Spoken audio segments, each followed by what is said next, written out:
Hello. So I am cooking in my car again, and I'm here to tell you 3 silly ways in which you can grow your confidence.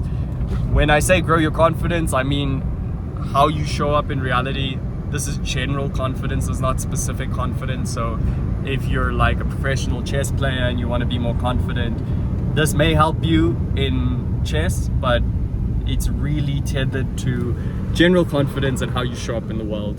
So number 1 for me is shock your body, shock your sense of self by doing something completely different. Grow your hair out or shave your hair, go for a funny hairstyle, wear something different. And I'll use one example from me that really cemented this idea. So number 1, I was wearing a friend of mine's t-shirt, like a woman's t-shirt, on this date with this lady that I ended up going on a date with, right?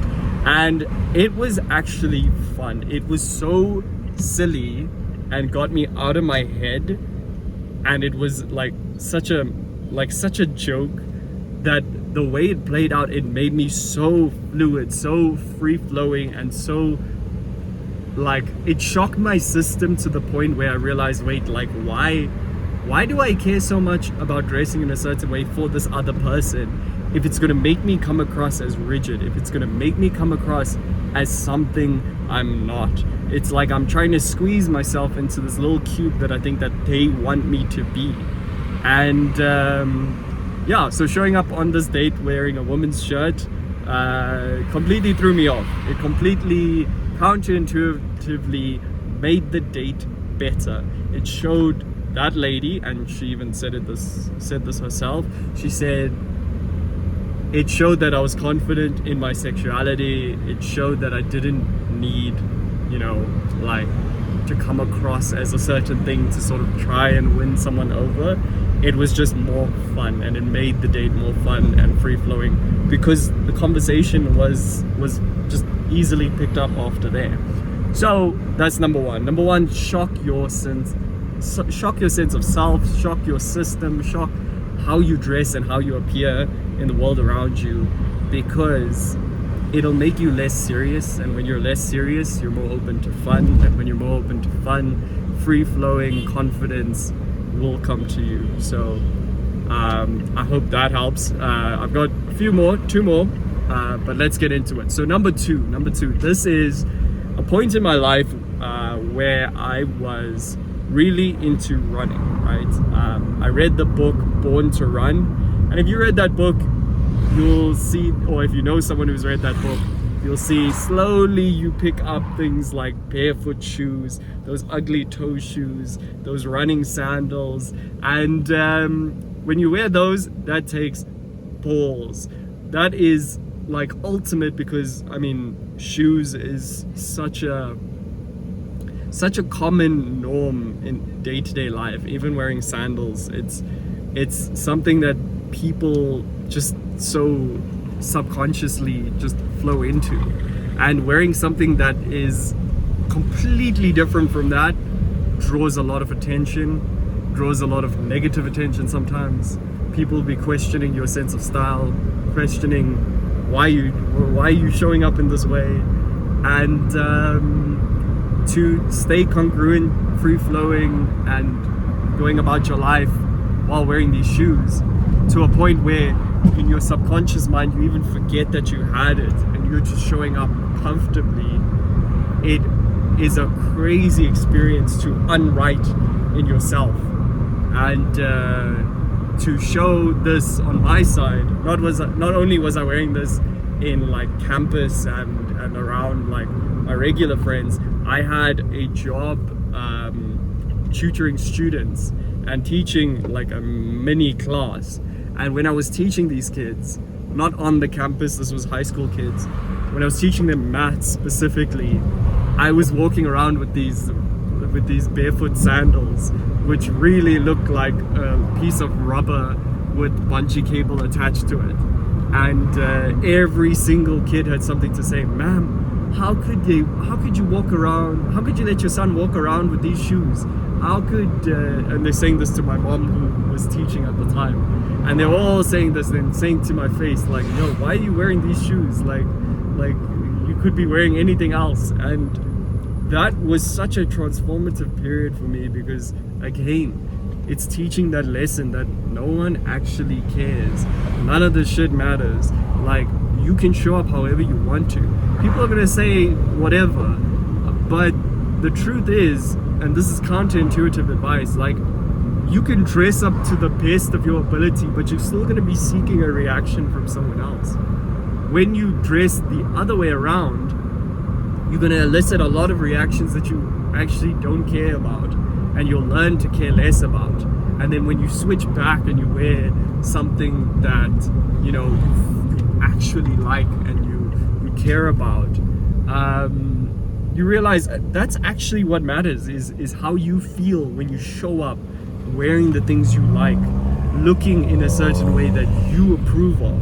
And that's the part that you should actually be strict that you show up as, not for a reaction out of someone else on a date, from the class, from a job, for more pay, for none of that actually matters. Showing up so that you energetically feel like the best version of yourself, that is priceless. That is confidence. That is free-flowing, beautiful confidence. And it's a silly way.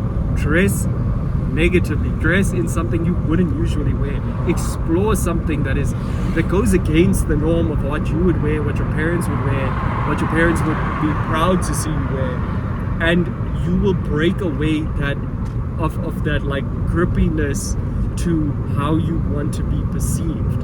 And slowly, when you don't care and you do show up, that confidence that oozes from you when you wear other things that complement your body, that complement how you show up, and you do feel like this is what you want to wear, is so beautiful. It just builds confidence in such a powerful way.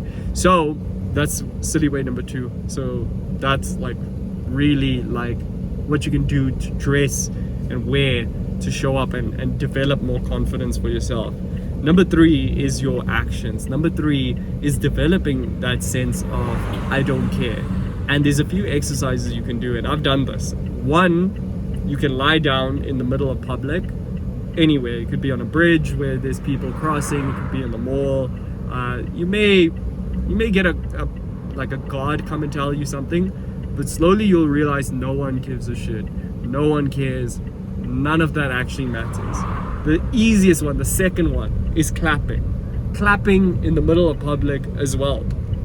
You may feel like a little bit of like a negative inside when you do this, but if you give it some time, you will see that people around you are so caught up in their own bubble that none of what you're doing on like a small level is going to attack, like it's going to hurt them, it's going to attack them. And when you do this exercise, it invites you to creep out of a little bubble that you may have found yourself stuck in. So that little bit of a bubble, you pop that bubble just by clapping in public. You can force yourself to be a bit louder, laugh louder, shout louder, whether it's at a sporting event or whatever. You can find these areas, push yourself and be more expressive externally. Externalize what you're feeling by speaking louder, by showing up in a more physical, external manner, and you will see that you change a lot about yourself. Your life will change as well. You become more comfortable externalizing yourself. Because the thing is, what happens with poor confidence, there's actually no poor confidence. There's just poor belief in self, right? Confidence and overconfidence is covering up for like shortfalls, and it's like trying to fulfill something that's like not really there. So that's why like you're trying to fulfill an insecurity if you're like overcompensating, trying to be like too big at the gym, or trying to be like the best, absolute biggest person, or save the most amount of money and be earning the absolute most, and like all of that kind of stuff. That's you trying to like cover up. Confidence is when you show up and you're just ready to handle anything calmly and in anything. Like if you needed to change, if you needed to wear a woman's shirt on a date, you should still feel confident enough to win the girl over. If you had to rock up in, I don't know, in a suit, in boxes, in, okay, maybe not boxes, maybe you'll get kicked out of wherever you're meeting the person, but the thing is, having that kind of confidence where you know you're gonna be okay, that's the truth. The truth is you're gonna be okay. Whatever happens, you're gonna be okay. If you clap in public, you're gonna be okay. If you lie down in the middle of public, you're gonna be okay. If you're in the mall and you do something against the grain, you're gonna be okay. And that's the thing. When you break out of the conforming mindset, you will see that like everything is there and belongs to you. It's in your favor. But we limit ourselves. It's not anyone else. It's not skill. It's nothing. It's just us that limit ourselves. And that confidence and that limitation prevents us from actually achieving all that we could possibly achieve. So whatever it is in your life, you want to be a great chess player, movie producer, video maker, YouTuber, whatever it is, you can do all of it. All of it can be done in your lifetime. If it's what you want to do and it's truthfully what you want to do and you have the time to do it, you owe it to yourself to journey on and pursue those things, because that's the beauty. That's what makes life amazing, is when people like that, who have a natural inclination to something, devote their time and their life to doing it, and they achieve greatness in doing it. So I hope you're one of those people. I hope if you feel like anything has been holding you back, try these exercises, shake up your reality, and realize that none of this shit actually matters. People don't care. You just need to stop limiting yourself, and you can do that. You can have everything work for you. Everything is there for you. You should be saying, why not me? If it comes to a promotion, if it comes to a job, a scholarship, you should be saying, why not me? Because there should be no limitations on your life. We're infinite beings. Everything in our life is completely set up for us to succeed. And yeah, man, if you made it this far, I know it's 12 minutes, not a lot of people make it this far, but appreciate you. If you have any questions, my email is in one of these videos. It's in the description. You can probably in this one just reach out to me if you have any questions, if you want to jump on a call, and just share your story. If you have something in the comments about something that helped you break away from poor confidence, share it, and it'll be beautiful to hear. I hope that you grow your confidence, and I hope that you achieve everything that you're searching to achieve. Peace.